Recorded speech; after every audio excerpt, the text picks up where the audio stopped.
Ted, and this is my wife Jordan, and this is our story. So my story started when I was a kid. I grew up with a mom and dad. I had two half-sisters. I was never really that close with them. My parents both came from previous marriages, and my parents loved me a lot, and they cared about me, and they always wanted me to be happy, but I was always filling my own tank with different things, friendships and sports and substances and relationships. I made a lot of bad decisions, and I was going down a bad road. I was raised in Roanoke, Virginia, born into a very strong Christian family that really always put God first. We were at church anytime the doors were open, Sunday morning, Sunday night, Wednesday night, anytime. So I really had every angle pointing to Christ, whether I was at school or at church or at home. I was constantly getting poured into. When I was 6 years old, I accepted Christ. It was very childlike faith. I knew that I loved Him, and I knew that He loved me. I knew I was a sinner, and I needed a relationship with Him. And at that moment, I ran the streets of my neighborhood, sharing the gospel, carrying my Bible around. When I was 13, we had a revival at our church. It was a week long, and of course we were there every night. And on the last night, it was as though the preacher was speaking directly to me of just own your faith, make it yours. And it was this moment of, I want this for me, not because of what my sister's choosing to do or what my parents are choosing to do or what people are telling me to do. I want this because of what Christ has done for me.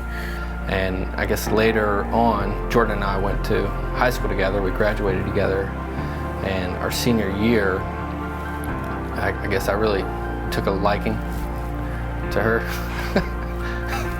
And I started to pursue her and pursue a relationship with her. And it was kind of a culture shock to a lot of people, because although we hung around the same group of friends, we ran with the same crowd, everyone knew that we were very different.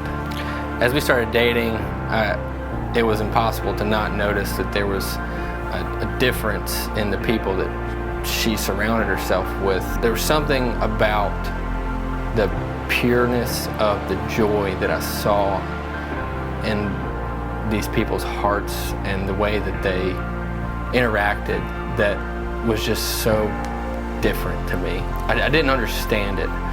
And so one night,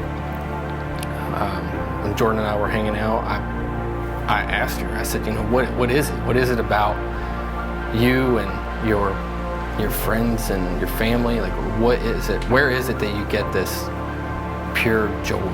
And from then, she explained to me that she gets her joy from her relationship with Christ.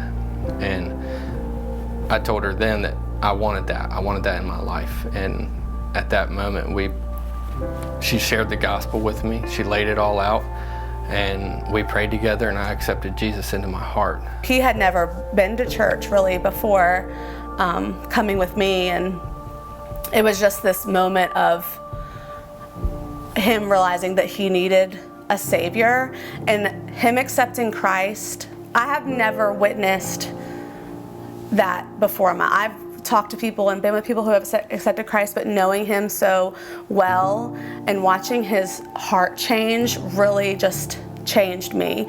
I left for Nicaragua. He kept our family dog, and when I came home, it was like he had read the scriptures from Genesis to Revelation and had studied the Bible and was a new person. And that really encouraged me of, this is what it's all about. And after high school, and Jordan and I both went to Liberty, and I remember one of the hardest moments of my life was 2 weeks after 2 weeks after we went to Liberty.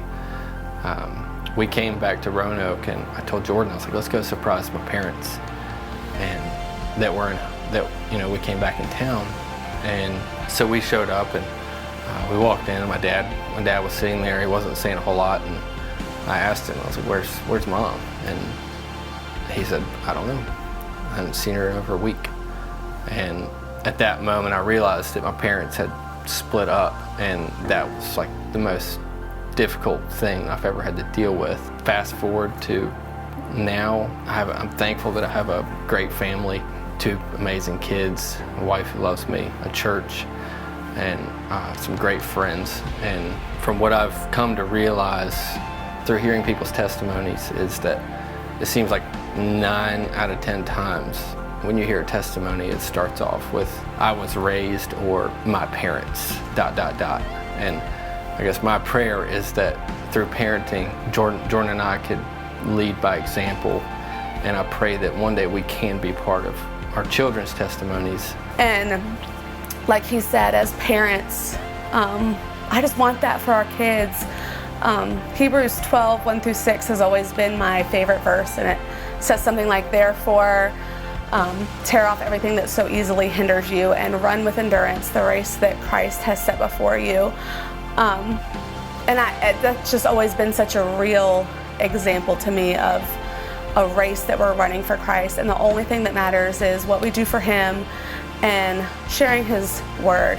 And like Ted said, my desire is that our boys accept Christ young, and that, you know, one day they're able to look back at all the ways that Christ guided them and helped them and protected them. And like I said, I just really feel like He protected my heart and, you know, brought me to Ted, and it's fun to like grow with him and watch him become the leader of our home, even without all of the foundation that I had. It's Christ changed him and used him, and it's not about what we do, it's about what Christ is doing in us.